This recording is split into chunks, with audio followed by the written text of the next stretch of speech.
Professor, o seguinte então, cara, a gente tava justamente falando que tem muita coisa, várias coisas que acontecem lá no Oriente Médio, que envolvem Israel, que envolvem aquela região ali, elas chegam para nós aqui de uma forma muito politizada, para começar, assim, a gente tem uma certa dificuldade, para dizer de uma forma branda, de entender o que, que realmente está acontecendo, porque a gente tem mídia que diz A e a gente tem mídia que diz B sobre o mesmo assunto, então é tudo muito complicado e é por isso importante conversar com alguém que tá lá, que estuda, que entende a relação que tá rolando lá para valer mesmo.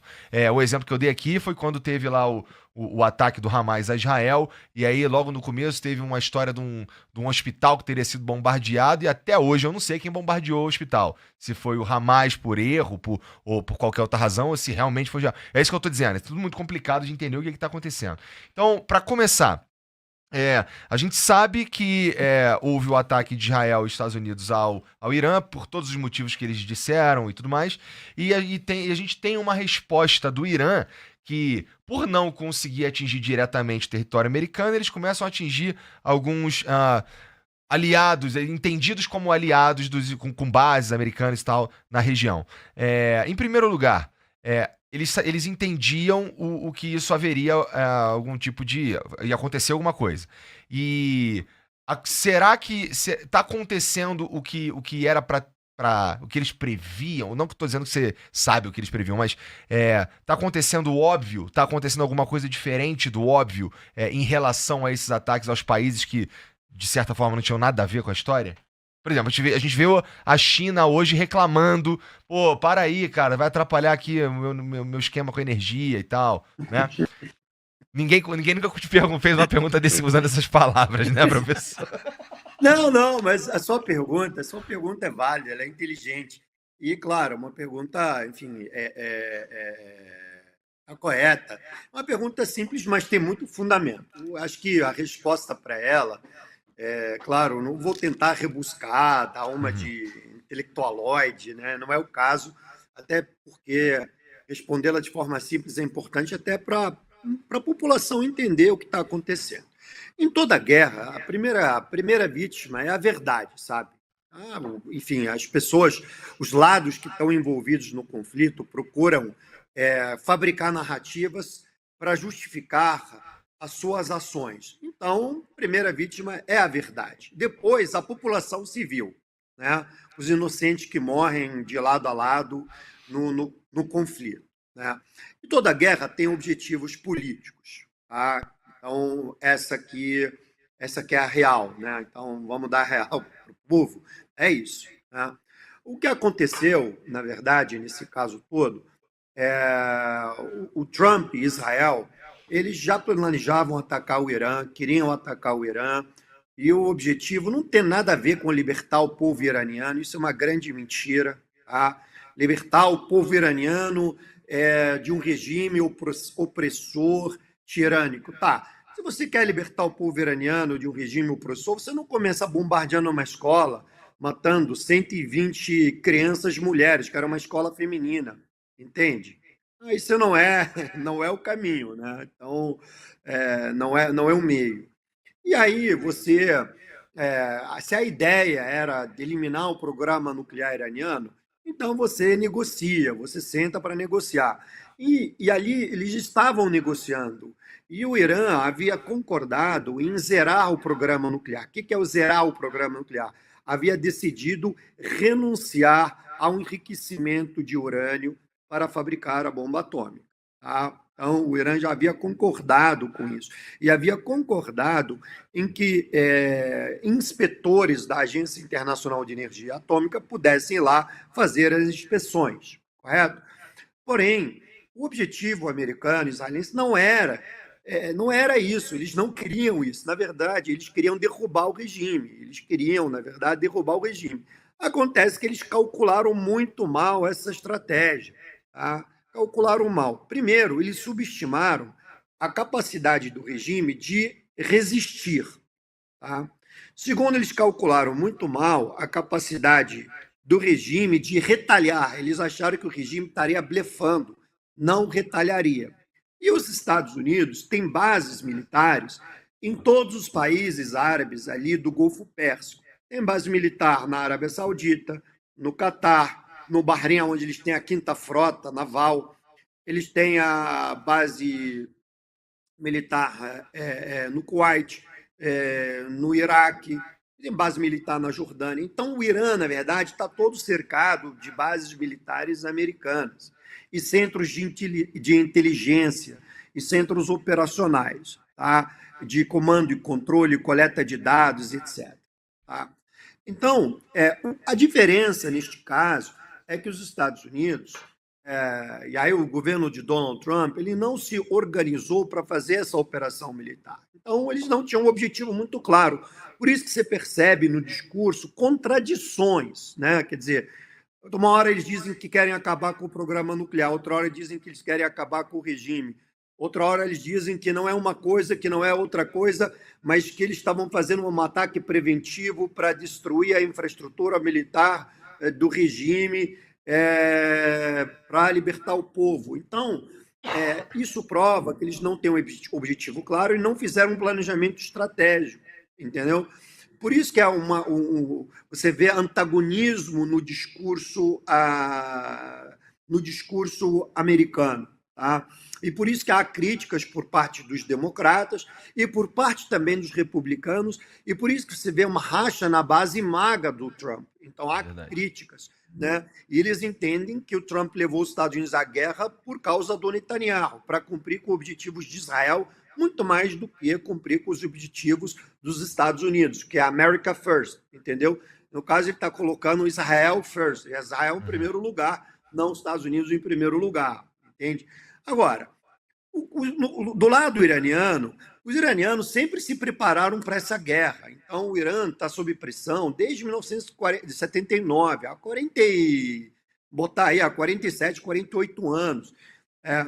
Eles sempre se prepararam para uma guerra com os Estados Unidos, especialmente nos últimos anos, desde que o Trump assumiu da primeira vez, ele vem ensaiando, junto com Israel, junto com Netanyahu, um ataque ao Irã. Então, o Irã sempre se preparou para uma guerra, e isso que mostra uma diferença entre um país que se preparou para se defender e um país que sempre alude a querer atacar o outro, né?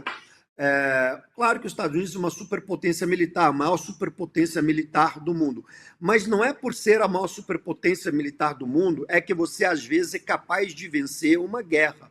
Tá? Você vê no Vietnã, eles perderam, no Iraque, eles fracassaram, no Afeganistão, eles fracassaram.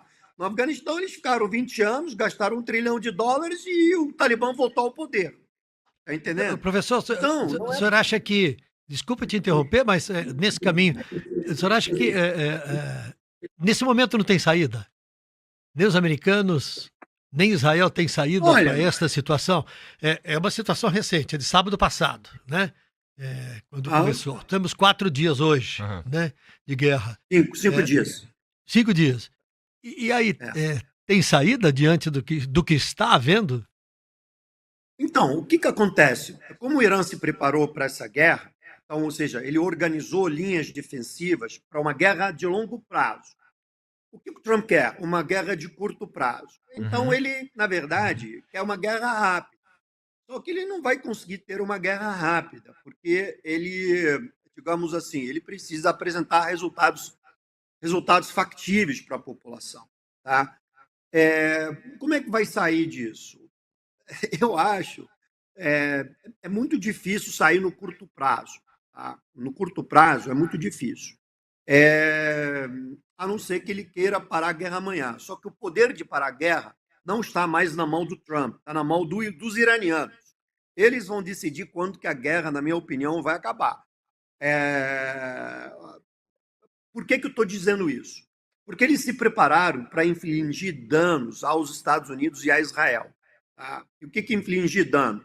Eles organizaram infligir dano político, tá? Político-militar e dano econômico, tá? Concomitantemente.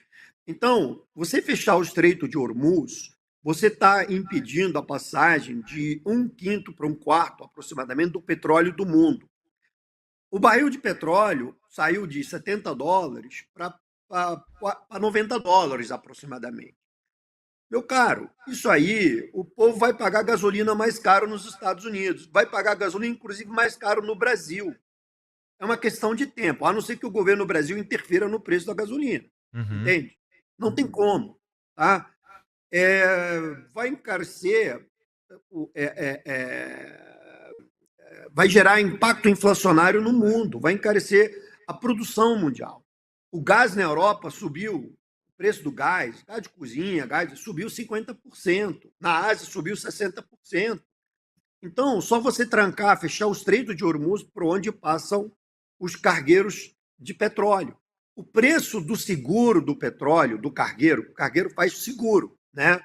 Então, o preço seguro está lá em cima. As empresas não querem fazer seguro, entendeu? Para os navios cargueiros. E aí, os iranianos também vão fechar o Estreito do Mar Vermelho, entendeu? Por onde há outro escoamento, entende? Então, esse é o custo econômico da guerra. Então, impingir dano econômico aos Estados Unidos e aos países que decidiram hospedar, aceitar terem bases americanas. Então, nós estamos diante aí de quê? De uma escalada, é um processo de escalada. A guerra vai aumentando que nem uma bola de neve, vai aumentando, vai aumentando, vai aumentando, até que alguém tem que gritar primeiro. Alguém vai ter que gritar primeiro neste caso. E aí quem vai gritar primeiro é quem tiver, digamos, vai resistir mais quem tiver couro mais duro, entende? Uhum. Bom, professor, essa sua análise bate com uma informação publicada, um texto publicado pelo The New York Times, que afirmou o seguinte: a prioridade do Irã, neste momento, primeira prioridade, sobreviver. Segundo, para isso, tentar aumentar o custo da guerra para os Estados Unidos, com baixas americanas, custo da energia, como você estava falando, inflação, como você disse, e os iranianos tentam, então, espalhar a dor para outros países, porque, para eles, a dor faz parte do sofrimento. O presidente que foi morto vai ser tratado como um herói, porque ele deu a vida pelo Irã, né? É isso. E aí, pressionando e provocando caos em outros países da região, tentar, com isso, fazer com que eles façam pressão no Trump. Perfeito. Essa é a ideia. A ideia é que o Trump fique agora sob pressão assim, internacional, por vários lados. Ele já está uma pressão interna, entendeu? Uma forte pressão interna nos Estados Unidos. Na hora que os soldados começarem a chegar em quantidade, enfim, no saco preto, ali a popularidade dele vai cair, entendeu? Ele já vai perder, por exemplo, as eleições para câmaras de deputados. No Senado, periga perder o Senado. Se ele perde o Senado, com o declínio da popularidade dele, ele está morto politicamente. Ele vira patumã, como se chama nos Estados Unidos. Entende? Já não vai ter maioria nas duas casas, já não consegue governar nada, já não consegue, digamos assim, emitir ordens executivas. Por exemplo, esse negócio de toda hora aumentar a tarifa para sacanear os países, entendeu? Porque isso aí é medidas anárquicas. Não gostei de você, aumenta tarifa. Não gostei de não sei o quê, do Hussein, aumenta tarifa. Não gostei de Tramontina, aumenta tarifa. Não gostei de... aí vai aumentando tarifa. Aí o que a Suprema Corte falou? Acabou a brincadeira, acabou a palhaçada. Tu não pode mais fazer isso, porque você está prejudicando também o produtor americano. Entendeu? Impôs um limite. De acordo com a lei lá que eles têm em 1974, só pode aumentar até no máximo 15%. Podaram ele, castraram ele, entendeu? E agora, se ele perde a eleição, agora que vai ter em outubro, novembro, entendeu? Que aparentemente ele vai perder, uma das casas é certa, e provavelmente vai acabar perdendo o Senado por dessa cagada, entendeu? Aí, meu caro, ele está ferrado, aí ele acabou, não tem condição mais de governar, entendeu? Porque esse impacto dessa guerra de energia, etc., vai refletir no produto, vai refletir no trabalhador americano, na base dele maga, sobretudo, entendeu? entendeu? É isso. Vai refletir na Professor, base dele, sobretudo, entendeu? entendi. Agora, É, só um pontinho, vai. ele vai se ferrar também com os aliados dele, que estão pagando o custo da guerra por causa da bobagem dele, entendeu? Então, justamente esse é o ponto que eu ia entrar, que os aliados que estão ali, tem os aliados dele que estão sofrendo, mas também tem a China lá. A China não é uma aliada dos Estados Unidos, ela Sim, também está sofrendo. E isso coloca o Irã numa posição complicada, que é uma posição de isolamento. Que eles são mais próximos, tecnicamente, são mais próximos da China e da Rússia, mas não tem nenhum tipo de acordo de proteção mútua, não tem nada disso. Tem ali, tem dinheiro, tem uns acordos aqui e ali. Mas, que eu saiba, né? Aí tu deve saber mais do que eu. E aí, cara, o Irã respondendo como tá respondendo, tentando infligir esses danos a Israel e danos. aos Estados Unidos, inflige danos também à China, que é uma aliada, né? Então, como você acha que essa matemática Isso. vai acontecer? Porque a gente estava falando aqui antes também com o João, que está lá em Israel agora, ele estava falando, e ele aposta que essa guerra, ou assim, ele acha que essa guerra deverá ser resolvida o mais rápido possível, porque vai vir uma pressão, inclusive da China, pressão de todo mundo para acabar o mais rápido possível, por conta do petróleo, por conta de tudo isso daí. Como é que tu enxerga essa questão? Ô, Igor, é o seguinte, bom, Prêmio, vamos fazer um acordo aqui entre a gente. Não me chame mais de professor, não, pelo amor de Tá Deus. bom, Pô, eu tô com 50 anos, mas não tenho cabelo branco. Chame de Hussein, cara. tá bom, tá Entendeu? Ou bom, Calute. Então, tá porra, bom. vamos fazer esse acerto aí, tá? Bom, é o seguinte, a China. Bom, o Irã, primeiro, a China não vai querer perder o mais importante. Eu entendo a questão, muito boa a tua pergunta e muito necessária. Eu acho que a China compra petróleo do Irã e compra petróleo dos países do Golfo ali, é, da onde aonde os petroleiros passam pelo Estreito de Hormuz. Claro que ela se prejudica do conflito. Ela vai ter que repor isso de alguma forma, não tenha dúvida. E ela comprava da Venezuela, agora os americanos tomaram conta do petróleo do venezuelano, então a China vai ficar aí com certa escassez, cara. Ela vai precisar repor isso. E aí quem vai se dar bem é a Petrobras. Tá? Embora, quiser ver, é uma coisa paradoxal. Embora o Brasil não vamos sentir o efeito do aumento do preço do barril de petróleo, mas a Petrobras vai se dar bem na venda de petróleo e vai acabar vendendo para os países que não vão ter acesso. Vai acabar vendendo para a China, de certa forma, e a China, o Brasil vai acabar vendo a Petrobras repondo o petróleo que a China precisa. E a China vai comprar da Rússia, que a Rússia tem muito petróleo, eles são parceiros, etc. Só que acontece que é uma coisa que precede a China pressionar o Irã. O Irã é um país aliado e parceiro da China. E o Irã é um país vital na estratégia chinesa, entendeu? A China foi um dos patrocinadores do Irã para entrar nos BRICS. Tá? E o Irã é fundamental estrategicamente para a China, porque é um mercado importante. O Irã tem 98, 95 milhões de habitantes. É um país geograficamente importante, tem recursos naturais e próximo à China. E a China tem um projeto geoeconômico e geoestratégico chamado Belt and Road, que em português chama Cinturão e Roda, que é a reconstituição da Rota da Seda da Ásia para a Ásia Central para o espaço euroasiático. Sem Aham, o Irã, esse projeto não se constrói, entende? Por entendi. isso que a China não quer ver o Irã digamos, cair no tabuleiro e cair para um adversário ou para um inimigo geopolítico, que são os Estados Unidos, entende? Por isso que a China ela vai exercer uma paciência estratégica de tentar apoiar o Irã o máximo que ela puder. E ela vai conseguir diversificar a alternativa de comprar petróleo da Rússia e, por exemplo, e do Brasil, tá? Que são dois países também que compõem os BRICS, entende? Então, e vamos lembrar que o Irã comprou muito armamento da China e da Rússia antes da guerra, desde junho do ano passado, eles vêm, digamos, municiando o Irã com muito armamento. A China deu para o Irã, deu não, Basicamente, eles trocaram, né, petróleo por arma, etc. Né? Todo um sistema de defesa antiaéreo, todo um sistema de radares ultra sofisticados agora, o sistema de mísseis subaquáticos, mísseis de precisão, entre outros, material bélico, para o Irã poder resistir a esse conflito. Então, é importante ter essa noção. E para a Rússia também é importante que o Irã não caia no tabuleiro para os Estados Unidos, entendeu?